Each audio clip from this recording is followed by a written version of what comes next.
Hi, today we're going to talk about the lesson 1 about your nervous system. Okay, for the vocabulary today we have the word cerebellum, okay? And the cerebellum, it's the lower back of your brain. So over here, okay, I'm gonna draw something. This is the cerebellum, okay? And the cerebellum coordinates your voluntary muscle movement, so all the movement that you want to make. Then we have the cerebrum. The cerebrum is the front part of the brain, and it's where all of your intelligence and all of your thought is located. And it would be, the cerebrum would be over here. See? Okay.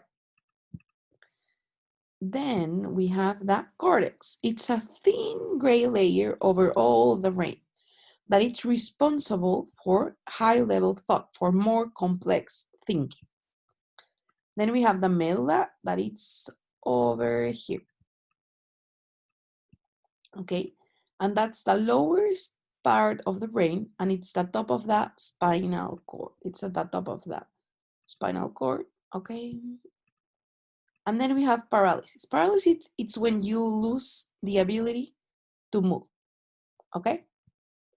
Okay, so for the structure of the nervous system, the brain, it's the main control center of your body. We have talked about this before. It directs all the activity of over 10 billion nerve cells. And your brain helps you remember things, plan for the future, make decisions right now. You can imagine, you can dream, think, you can reason, you can act. And even though your brain, it has a mass of only about 1.5 pounds, no, 1.5 kilos, or like about 3 something pounds, it can outperform, it can do better than any computer that we have designed yet. So the brain, scientists think that the brain is the most complex structure that we know of in the universe. And I want to show you a picture. Look at this picture here. This is the nervous system. So it's the brain connected to all of the nerves that go through the body. So any animal responds to its environment either by producing chemicals or by using nerves. And the chemical system is slow, and you can see it over a long period of time. For example, what would be chemical system? Like when your body produces growth hormones. So an animal or a person grows. And then you're gonna be able to see it with times, months, years. And then also your chemical system produces a hormone called adrenaline, okay? That is produced by 2 glands in your kidneys. And it helps the body to continue working when there's a lot of stressful activities. But adrenaline, it's not gonna work if it's something fast, because adrenaline, it's something that works over time. So for example, if you are getting burned, if you touch something that is hot, if you were waiting for adrenaline to help you move, you would get burned really badly. So you need something fast, really fast, like split seconds. And your body has a system that can handle those quick emergencies, and it's called the nervous system. Animals and humans too, we have a nervous system. Okay, so for the structure, the central nervous system consists of the brain, the spinal cord over here. I'm gonna draw a little bit. So you get that brain and the spinal cord. And the peripheral nervous system, it's made up of everything else, including different types of nerves. So kind of like what we saw in this picture. So all of the little nerves that are surrounding everywhere in the body, that's the peripheral nervous system. But the brain and the spinal cord are the central nervous system. The peripheral nervous system, remember those little nerves all over the body, has 2 subparts, autonomic and somatic, and they work together and they send information to the central nervous system, so meaning the brain and the spinal cord, and it receives information about the state of the body.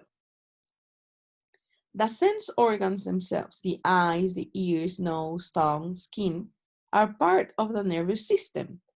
And they send all of the stimulus that they receive, meaning what we see, smell, feel, taste, touch, and how the body responds to it. The brain has three main sections that you can see here, and I'm going to repeat this image because it has the sections that we need.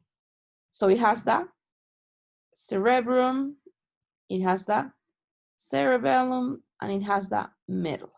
Okay. And we're going to keep talking about it now. Okay.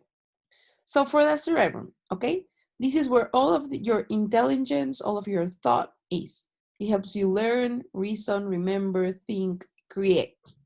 It is connected to your sensory organs. And it understands the messages sent to the brain from each of them. It's what lets you smell, see, hear, taste, feel. Okay? If you blow to the back of your skull, like if you hit it here, for example, then it damages your sensing, your ability to sense. That's what happens if you have ever had a really bad bump to your head. I hope you are not.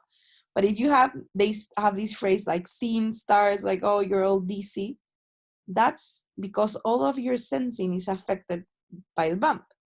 And if you had a really bad blow to your head, you can even become blind or deaf because it messes with your sensing center. Then also the cerebrum controls motor function, the fine and gross motor skills. This is another way to say that fine skills is like what you use for like small movement, like writing or cutting something. And then gross motor skills, it's like big movement, running, walking, reaching for something. So your cerebrum controls that. And the nerves that carry the messages cross from the left side of your body to the right side of your brain. So it's like they're connected like an X. When a stroke or paralysis happens, when somebody loses the ability to move, it's caused because some part of this motor area is being damaged. Again, it can happen because of an accident or a blow to a part of the brain. The cerebrum can handle lots, thousands of messages from all parts of the body at the same time. And it's divided in two halves of hemispheres, like this picture here. So it's divided in two parts. Okay? But it's covered with a layer of gray matter called the cortex. And the cortex has many folds, just like the picture that we saw here. See? Many folds, dobleces.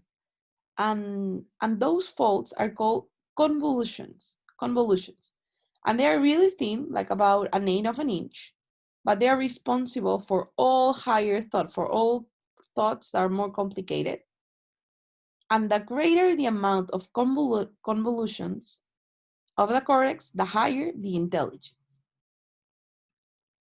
Okay, and then we are gonna talk about the cerebellum, this part over here. Okay, this part here. So it is located in the lower part of the skull over here on the back. And it coordinates how your muscles move so they work together. And it also helps you with your sense of balance so you can walk and run straight. If the cerebellum is undeveloped, like what happens with a small baby, then the movement is not gonna be coordinated that much. If you see a baby, you're gonna see that, especially when they're really small, like the first month, you're gonna see that they move like in a really jumpy way. Instead of like moving their, for example, their arm like this, you're gonna see that they do like that and they jump. It's really weird, but that's because their brain is still developing, especially that cerebellum part. And then, oh, sorry, we have the medulla. The medulla is over here, okay, and at the bottom part of the brain, I'm gonna draw it so you see it. Okay, so this is the medulla, and it's located on the back underside of the brain.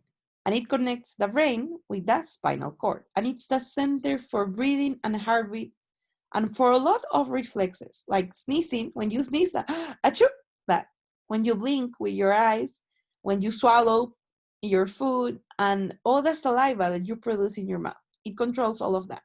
So for example, let's say that you are running and your body, like your blood, has too much carbon dioxide. So your medulla, it's gonna send out the message to your diaphragm. Diaphragm, it's a muscle in your chest area. And it's gonna say, okay, speed up, move faster, diaphragm, move faster, chest muscles. So you get more, you breathe faster, and then you're gonna get more oxygen in your blood. So you see, your medulla controls your breathing. Okay, so that would be it for today.